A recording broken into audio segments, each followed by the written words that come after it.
Production present.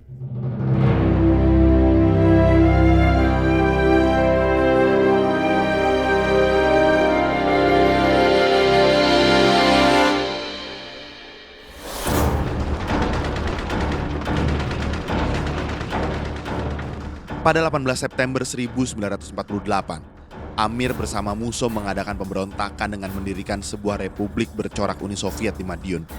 Pemerintah tidak menoleransi huru-hara di tengah perjuangan revolusi menghadapi Belanda. Sebagai Perdana Menteri, Hatta begitu sensitif terhadap tanda bahaya yang bisa memberi celah bagi Belanda menusuk republik. Begitu mendengar kabar dari Madiun, Hatta kemudian berucap, Sekarang adalah soal hidup atau mati, menang atau kalah. kutip TBC Matupang dalam laporan dari Banaran. Pemerintah kemudian mengadakan sidang kabinet dan memutuskan bahwa pengacau Madiun harus ditindak.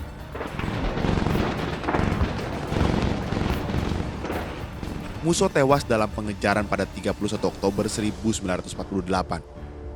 Setelah menarik mundur pasukannya dari Madiun, Amir lalu memimpin sejumlah besar loyalis dalam pelariannya. Ia kabur bersama 3.000 pengikutnya yang dipimpin oleh Maladi Yusuf. Dalam loyalisnya, terdapat pula anak-anak dan perempuan.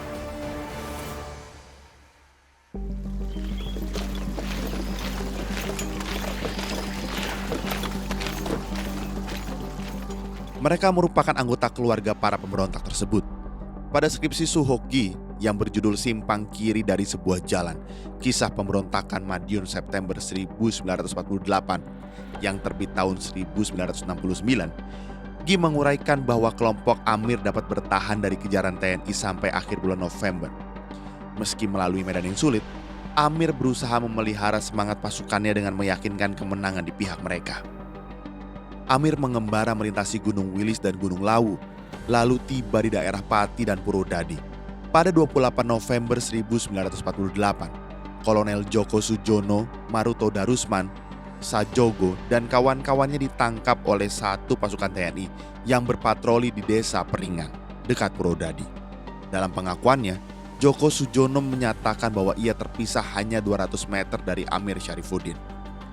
Berdasarkan informasi dari Sujono, pihak TNI menyimpulkan rombongan Amir pasti berada di sekitar Purwodadi.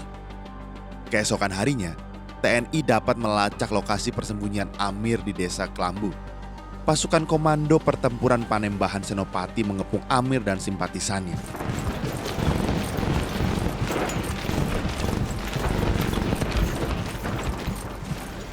Amir mencoba melarikan diri melewati rawa-rawa dan hutan-hutan, namun akhirnya ia tertangkap juga.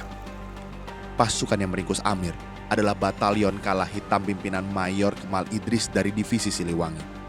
Saat tertangkap, keadaan Amir sudah dalam keadaan sakit, lemah, kurus, dan berjalan agak pincang.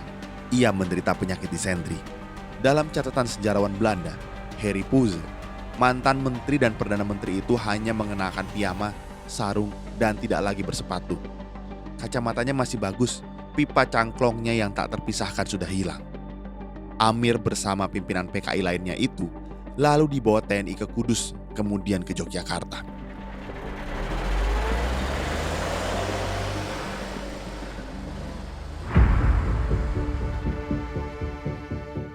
Sepanjang perjalanan, mereka menghadapi penghinaan di depan umum.